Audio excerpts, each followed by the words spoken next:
নেতাকর্মীদের সংকটে রেখে ভারতে ছেলের সঙ্গে ঈদ করলেন প্রধানমন্ত্রী শেখ হাসিনা। দেশ ছাড়ার আগে আত্মীয়দের ইংরেজি বার্তায় বিভ্রান্তি সৃষ্টি করলেন প্রধানমন্ত্রী শেখ হাসিনা। রাজনীতিতে নতুন বার্তা দিচ্ছে ইউনূস তারেক বৈঠক, এমনটাই মনে করছেন রিজভী। জাতীয় পার্টি ছিল আওয়ামী লীগের দালাল, বক্তব্য রেখেছেন আক্তার। এতক্ষণ শুনছিলেন সংবাদ শিরোনাম, এবারে বিস্তারিত। ছাত্র জনতার অভ্যুত্থানের মুখে প্রধানমন্ত্রীর পদ থেকে পদত্যাগ করে পালিয়ে ভারতে আশ্রয় নিয়েছেন শেখ হাসিনা। বর্তমানে তিনি দিল্লিতে একটি সেফ হাউসে আছেন। সেখানেই এবারের ঈদ উল আজহা পালন করেছেন এই স্বৈরাচারী শাসক। তার সঙ্গে ঈদ উদযাপন করতে যুক্তরাষ্ট্র থেকে ভারতে এসেছেন ছেলে সজীব ওয়াজেদ জয়। বুধবার এই তথ্য জানিয়েছে ভারতীয় সংবাদ মাধ্যম হিন্দুস্তান টাইমস। নাম গোপন রাখার শর্তে একটি সূত্রের বরাত দিয়ে মঙ্গলবার সংবাদ মাধ্যমটি তাদের প্রতিবেদনে জানিয়েছে, ঈদ উল আজহার আগে জয় ভারতে আসেন মূলত শেখ হাসিনার সঙ্গে ঈদ উদযাপন করতে দেশটিতে এসেছেন জয়। গত বছরের 5 অক্টোবর ছাত্র জনতার অভ্যুত্থানে পালিয়ে ভারতে চলে যান শেখ হাসিনা। ওই সময় পালিয়ে যান কেন্দ্রীয় আওয়ামী লীগের বেশিরভাগ নেতাকর্মীও। দেশে যেসব নেতাকর্মী রয়েছেন তারা এখন কুলহারা। তারা এখন পালিয়ে বেড়াচ্ছেন বিভিন্ন জায়গায়। তাদের অনেকেই ঈদের দিনও বাড়িতে থাকতে পারেননি। নেতাকর্মীদের এমন পরিস্থিতিতে রেখে মা ছেলে ঈদ করলেন ভারতে। ভারতের কোনো সরকারি কর্মকর্তা জয়ের ভারতে আসার ব্যাপারে কোনো মন্তব্য করেননি বলে জানিয়েছে হিন্দুস্তান টাইমস। তবে জয়ের ভারতে আসার বিষয়টি নিশ্চিত করে আওয়ামী লীগের একটি সূত্র জানায়, জয় মূলত তার মায়ের সঙ্গে ঈদ করতে ভারতে এসেছেন। গত বছরের আগস্টে ভারতে আসার পর প্রথম দর্শনার্থী হিসেবে জয়ের সঙ্গে দেখা করেছেন শেখ হাসিনা।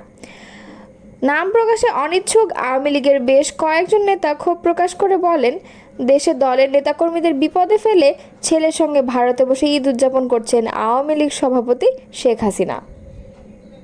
দলীয় নেতাকর্মীদের না জানালেও দেশত্যাগের আগে ঠিকই আত্মীয় স্বজনকে ইংরেজিতে খুদে বার্তা পাঠিয়েছিলেন শেখ হাসিনা। এতদো সংশ্লিষ্ট গণমাধ্যমে প্রকাশিত একটি প্রতিবেদন সামনে এনে এই মন্তব্য করেছেন সাবেক প্রধানমন্ত্রী খালেদা জিয়ার সাবেক প্রেস সচিব জ্যেষ্ঠ সাংবাদিক মারুফ কামাল খান। বুধবার নিজের ভেরিফায়েড ফেসবুক পেজে এই মন্তব্য করেন তিনি। মারুফ কামাল খান বলেন, শেষ রক্ষা হচ্ছে না। এটা নিজে বুঝতে পারলেও হাসিনা তার দলের আর কাউকে তা বুঝতে দেননি। বিভিন্ন বাহিনীতেও প্রশাসনে যারা আছে তারা লেঠিল হয়ে কাজ করেছে, বুঝতে দেননি তাদেরকেও। তিনি কেবল ভেবেছেন তার নিজের ও নিকট স্বজনদের নিরাপত্তার কথা। মারুফ কামাল খান তার পোস্টে লেখেন, ছলে বলে কলে কৌশলে টানা 15.5 বছর রাষ্ট্র ক্ষমতা করায়ত্ত রেখেছিলেন। তবে শেষ অবধি ছাত্র তরুণরা এমন আন্দোলন গড়ে তোলে এবং তাতে সব শ্রেণীর লোক সামিল হয়ে যায়। গুলি করে মানুষ মেরে এই আন্দোলন রাখার চেষ্টায় সেনারা সায়না দিয়ে বেঁকে বসে। হাসিনা বুঝে যান তার খেল খতম। তারপরেও কয়েক ঘন্টা স্নায়ুর যুদ্ধ চালান এবং সেই ফাঁকে পালিয়ে গিয়ে ভারতে আশ্রয়ের বন্দোবস্ত সেরে নেন। তিনি বলেন, নিজে নিরাপদে পালাবার বন্দোবস্তের পাশাপাশি তিনি ঘনিষ্ঠ আত্মীয় স্বজন ও বংশের লোকদের দেশ ছেড়ে পালাতে বলেছেন। এই গ্রুপ মেসেজ ছাড়াও তিনি তাদের সবাইকে আলাদা করেও বার্তা দিয়েছেন। একটি ভুল ইংরেজি বাক্যে সবাইকে দেশত্যাগের নির্দেশনা সম্বলিত খুদে বার্তা পাঠিয়েছেন। লিখেছেন, নো ওয়ান স্টে হিয়ার। এই বার্তাই দিচ্ছে স্বজন পরিজন ছাড়া আর কারো প্রতি হাসিনার সামান্যতম মায়া ও কর্তব্যবোধ নেই। তবুও তিনি তাদের উপর ভর করে হারানো স্বর্গ ফিরে পেতে চান, রাজনীতি করতে চান, দেশে ফিরতে চান, ভয়ঙ্কর সব অপরাধের দায় থেকে মুক্তি পেতে চান।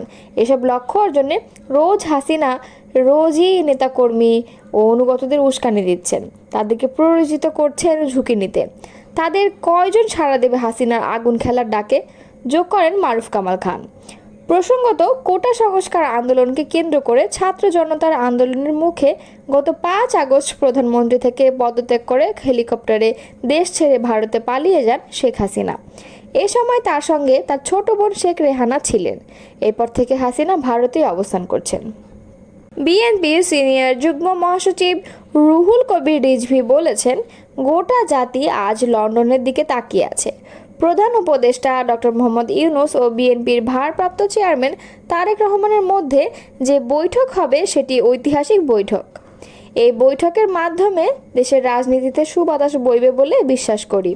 তিনি বলেন, এরই মধ্যে ডিসেম্বরে নির্বাচনের যৌক্তিকতা তুলে ধরেছে বিএনপি। যৌক্তিক সময়েই নির্বাচন হবে বলে জাতি প্রত্যাশা করে। আলোচনার মধ্যে দিয়ে নির্বাচন সহ সব সমস্যার সমাধান সম্ভব। বুধবার দুপুরে নয়াপল্টনে বিএনপির কেন্দ্রীয় কার্যালয়ে সাংবাদিকদের সঙ্গে মতবিনিময়ের সময় তিনি এমন মন্তব্য করেন। প্রতিবেশী রাষ্ট্রের কঠোর সমালোচনা করে রিজভী বলেন, প্রতিবেশী দেশ বাংলাদেশের প্রতি ভয়ঙ্কর বিদ্বেষপরায়ণ হয়ে উঠেছে। বিশেষ করে শেখ হাসিনার পতনের পর তারা হিংস্র হয়ে উঠেছে। বিদেশি তকমা দিয়ে প্রতিদিন পুশ-ইন হচ্ছে, পায়ে পাড়া দিয়ে ঝগড়া লাগানোর প্রচেষ্টা করছে।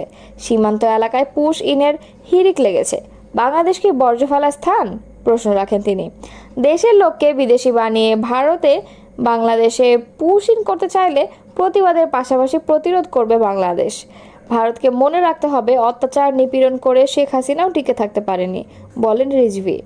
সম্প্রতি করোনার প্রকোপ বৃদ্ধি প্রসঙ্গে উদ্বেগ প্রকাশ করে তিনি বলেন, ভারতে এরই মধ্যে 7,000 মানুষ করোনায় আক্রান্ত হয়েছে। বাংলাদেশেও আক্রান্তের খবর পাওয়া গেছে। এরই মধ্যে একজন মারাও গেছে। এই বিষয়ে সরকারকে দ্রুত করণীয় নির্ধারণ করে প্রস্তুতি নেওয়ার আহ্বান জানাই। সুরক্ষার বিষয়ে স্বাস্থ্য মন্ত্রণালয়ের ভূমিকা উল্লেখযোগ্য নয় বলে মন্তব্য করেন রিজভী। পাশাপাশি ডেঙ্গুও মারাত্মক রূপ নিয়েছে, জনস্বাস্থ্য হুমকির মুখে পড়ছে। এজন্য সরকারের সঙ্গে জনগণকে আরও সম্পৃক্ত হওয়ার আহ্বান জানান রিজভী। ঈদযাত্রা ঘিরে সড়ক দুর্ঘটনায় প্রায় 57 জন মৃত্যুর সংবাদে উদ্বেগ প্রকাশ করে তিনি বলেন, বেপরোয়া গাড়ি চালানোর কারণে এই দুর্ঘটনা বেড়েছে।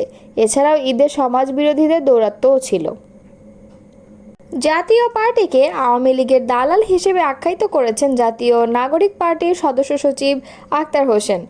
বুধবার দুপুরে রংপুরের পীরগাছায় জাতীয় নাগরিক পার্টির উপজেলা কার্যালয়ের উদ্বোধন শেষে সাংবাদিকদের এক প্রশ্নে তিনি এ মন্তব্য করেন।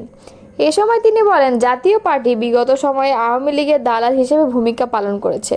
আওয়ামী লীগ মানুষের ভোটাধিকার হরণ করে যে ফ্যাসিবাদ কায়েম করেছিল, যে স্বৈরতন্ত্র কায়েম করেছিল, তার প্রধানতম রাজনৈতিক সহযোগী ছিল জাতীয় পার্টি।